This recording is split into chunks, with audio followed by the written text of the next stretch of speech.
unang-una na sa inyo yung energy ng swerte, good luck, good fortune, no? So suswertehan kayo guys. Actually yung iba sa inyo papunta kayo sa greener pasture mga kapiksi, no? Ibig sabihin parang meron kayong you will go places, you will go to your destiny. Parang ibig sabihin ginagabayan ka ng mga spirit guides mo para mapunta ka sa tamang destination mo sa buhay, and yung destiny mo guys, dun ka suswertehin, okay? Kung saan ka nakatadhana mga kapiksi, nandun ang swerte mo. So makikita mo yan, especially sa mga kapiksi natin na medyo naguguluhan kayo sa buhay ngayon.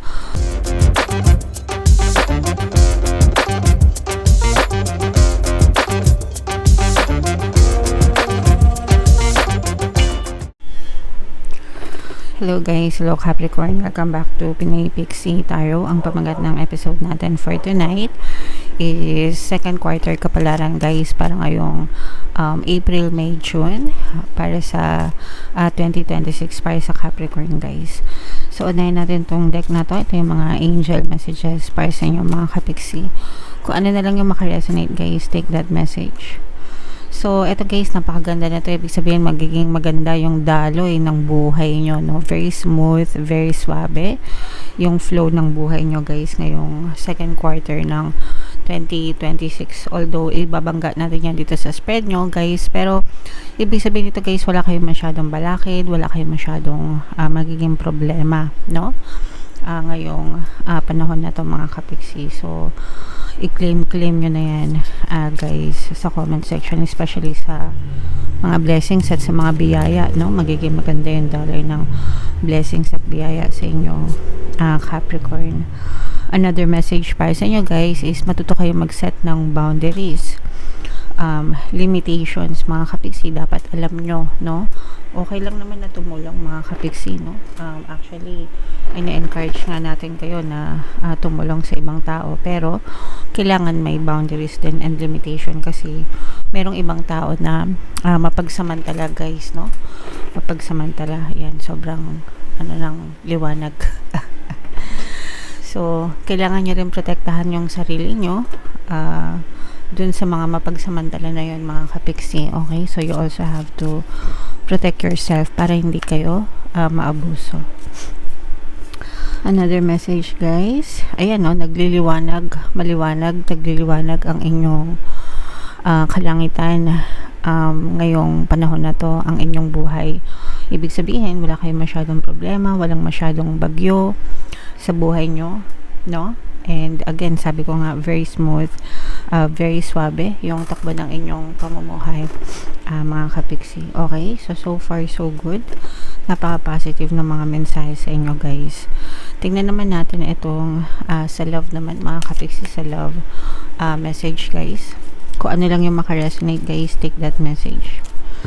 So yung unang mensahe para sa inyo mga kapiksi, ito true love, no? Kung kayo ay meron ng mga partner or specific person guys, maaring siya na yung true love para sa'yo. Maaring siya na talaga yung bigay sa'yo ng may kapal mga kapiksi. So pagdasal mo na sana pang forever mo na talaga yung person na yan. Yeah, so that's a blessing mga kapiksi.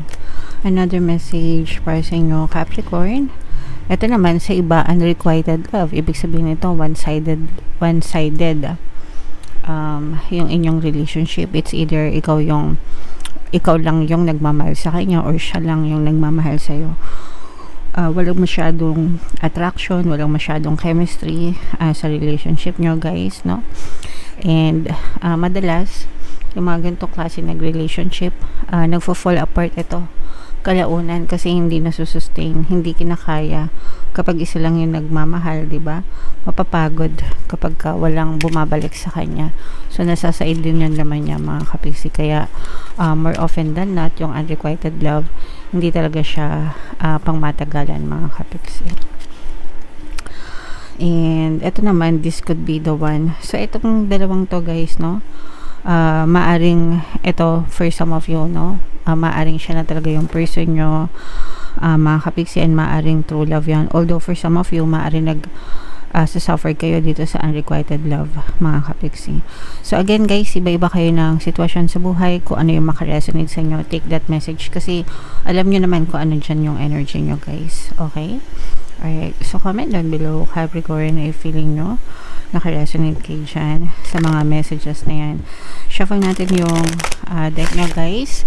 Hanapin natin yung energy ng Capricorn. Habang sinashuffle ko to, panoorin nyo muna yung video natin regarding sa ating paano mag-manifest ng abundance video course. Kapiksi, sawa ka na ba sa mga struggles at hirap sa buhay mo? Masipag ka ba at masikap sa buhay ngunit hindi ka pa rin umaasenso? Ilang beses ka na bang nag-attempt mag-negosyo at mag-invest pero palagi ka pa rin nalulugi? Sa pagkakataon na ito ay maaaring may subconscious beliefs ka na nagiging balakid sa iyong pag-unlad at pagyaman. Introducing, paano mag-manifest ng abundance video course. Dito ay matututunan mong ma-overcome ang mga balakid mo para tuluyan ka ng umunlad, umasenso, sumagana, maging matagumpay, successful at maswerte sa iyong kabuhayan, pera, trabaho, negosyo sa lapi at kaperahan ng bonggang-bongga. Dali, mag-send na ng email sa pinoypixie@gmail.com at simulan na ang iyong pagyaman ngayon. Alright, so sa lahat ng gusto mag-avail ng course guys, meron tayong paano mag-manifest ng abundance video course, paano mawala ang third party at magkaroon ng harmonious na relationship, paano pabalikin si ex or vice breakup. Sa mga interesado guys, mag-send lang kayo ng email sa pinoypixie@gmail.com. And sa mga naghahanap ng pampaswerte guys, meron tayong money shaker jars at saka itong mga bracelet guys. So ito yung WhatsApp number ko na sa screen, i-chat nyo lang ako dyan mga kapiksi. Lalagay ko din sa comment section. So, Capricorn, kaya in-represent ng Queen of Coins. 3 beses tayo maglalatag ng spread mga kapiksi. Isa para sa April, isa sa May, isa sa June. Pero anytime guys, no, sa loob ng 3 months, pwede nyong ma-experience ito. So, this is both positive and negative. Pero this is more on positive guys. Meron ditong presence ng another earth sign, Capricorn, Taurus, Virgo.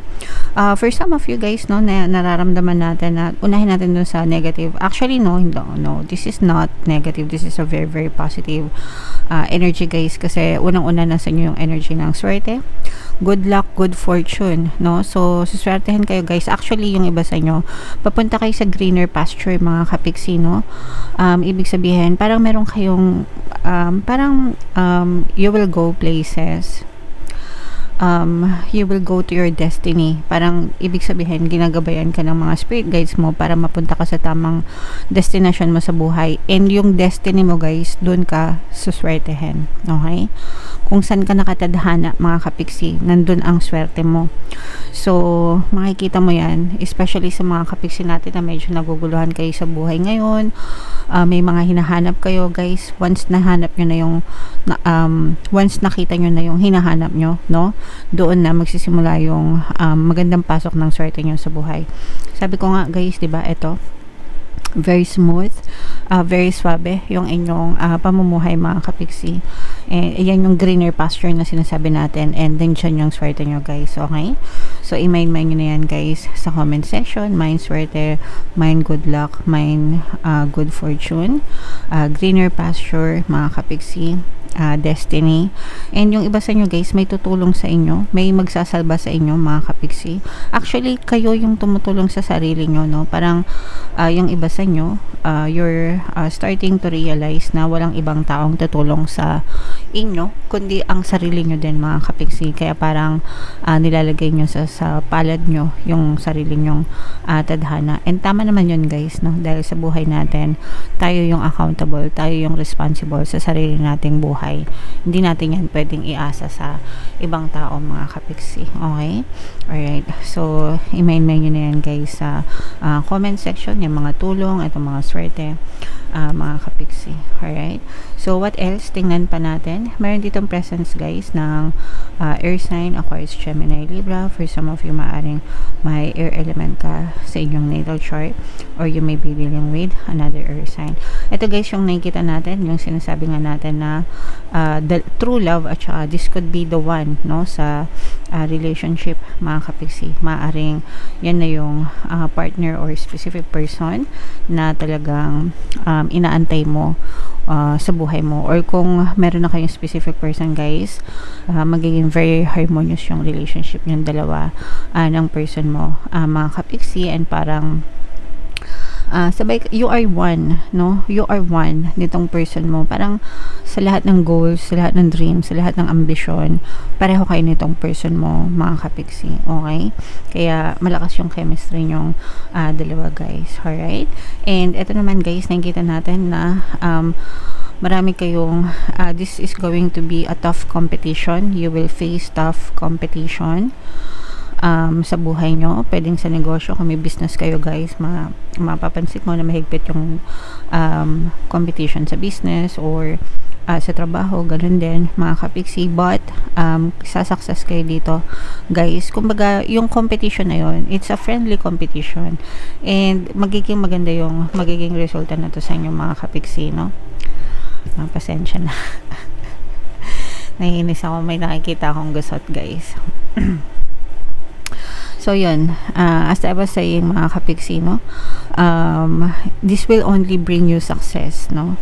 Success ang idadalin sa'yo nitong competition na to, guys, and this will bring out the best in you. Marami kang matututunan, mga kapiksi, and dahil dito sa competition na to, parang magle-level up yung thinking mo, magle-level up yung pag-iisip mo, magle-level up yung mga strategy mo, mga kapiksi, and in the end, win-win situation ito para sa inyo, guys, no? So may mga success, may mga pag-unlad na maaari kayong ma-experience dahil dito sa competition na to, guys. This will bring out the best in you, mga kapiksi. Okay? Alright, so i-mind nyo na itong mga harmonious na relationship na to, mga kapiksi, itong level up ng pamumuhay, itong win-win, guys, no? So i-mind nyo na yan sa comment section, mga kapiksi. Alright, so what else, guys? Ito na yung kita natin na may mga bagong simula, brand new beginnings sa pagkakakitaan, guys, no? So this can be anything na pwedeng yung pagkakitaan, anything na pwedeng maging source of income, guys. Pwedeng trabaho, negosyo, investment, side hustles. Pero for some of you, maaaring merong magandang balita or magandang simula na pwede kayong gawin pagdating sa in terms of pagkakakitaan, mga kapiksi.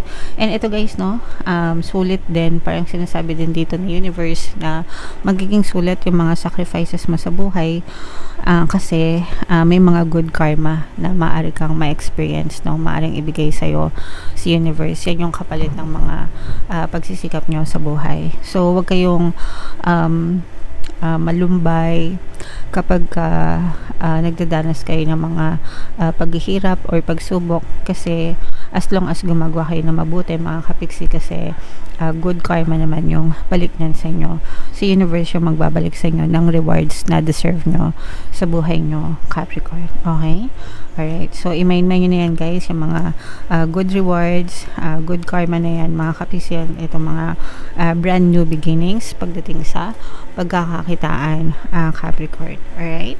Okay, so comment down below, Capricorn, if feeling nyo naka-resonate kayo dyan sa reading nyo, and yeah, mind nyo na lahat ng mga magaganda, Capricorn. And for more tarot readings, guys, ito yung playlist nyo. Ito naman yung ating success stories ng paano mag-manifest ng abundance video course. Panoorin nyo itong video natin, guys, about money shaker jars. Thank you for liking, sharing, and subscribing. See you next time. Bye, guys. I love you all. Have a nice day. Bye-bye.